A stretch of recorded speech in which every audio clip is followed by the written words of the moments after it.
राजस्थान के अलवर में मंदिरों पर बुलडोजर को लेकर बीजेपी सड़कों पर उतर आई है। आज अलवर में आक्रोश रैली निकाली जा रही है। मंदिरों को तोड़े जाने को लेकर बीजेपी ने बड़ा इसको मुद्दा बनाया और इस प्रदर्शन में साधु संत भी शामिल। हालांकि अशोक गहलोत सरकार ने इसे बीजेपी के निगम की कार्रवाई बताया था। बाद में सरकार ने मंदिरों को फिर से बनवाने का ऐलान भी किया, लेकिन आक्रोश बढ़ता जा रहा है। कुछ दुकानें और मकानें भी उस वक्त टूटी थी, लेकिन जब बुलडोजर मंदिर पर चला तो जनभावनाएं भी लोगों की आहत हुई और ये मुद्दा गरमाता चला गया। बीजेपी ने इसे और तूल दिया और अब आक्रोश रैली बीजेपी की तरफ से, साथ ही साथ हिंदू संगठनों की तरफ से ये निकाली जा रही है। हालांकि पहले ही अशोक गहलोत ने सरकार ने ये कह दिया था कि कार्रवाई होगी जो भी इसके लिए दोषी है, और सीधे तौर पर बीजेपी पर भी इल्जाम लगाए थे। देखिए, बैरिकेड यहाँ पर लगाकर उनको रोकने की कोशिश हो रही है।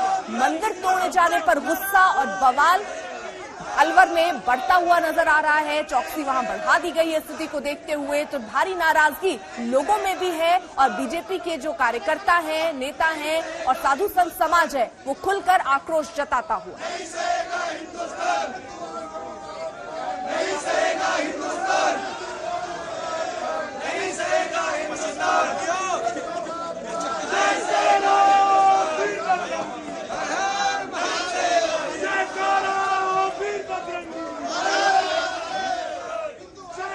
हमारे साथ हमारे सहयोगी इस वक्त जुड़ चुके हैं। शरद, किस तरीके की तैयारियां सुरक्षा के लिहाज से की गई हैं?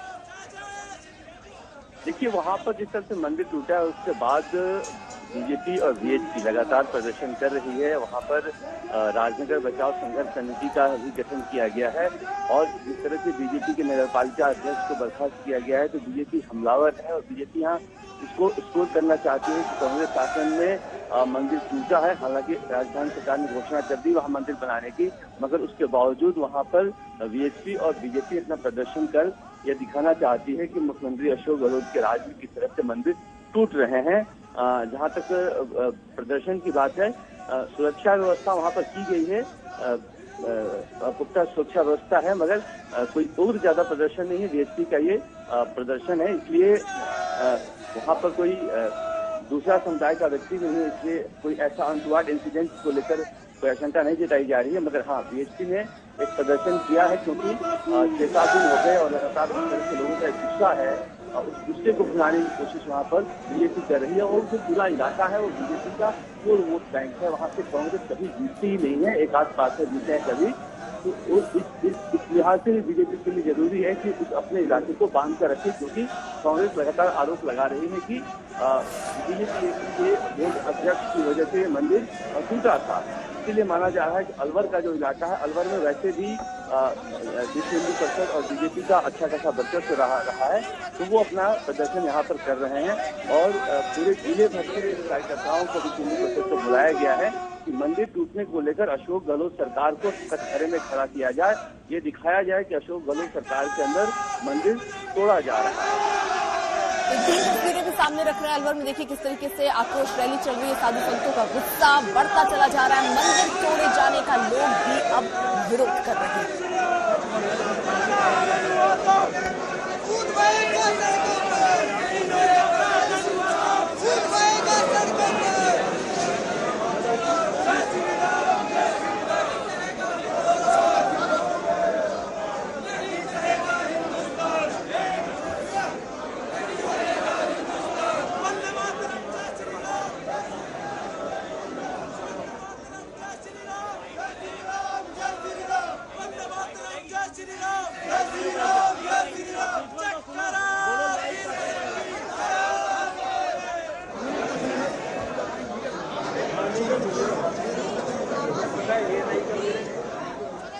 शरद कुमार लगातार हमारे सहयोगी इस वक्त मौजूद है। शरद, ये क्या परमिशन, इजाजत इस प्रदर्शन की मिली थी? माहौल इस वक्त कैसा है वहां पर, वो भी जरा बताइए।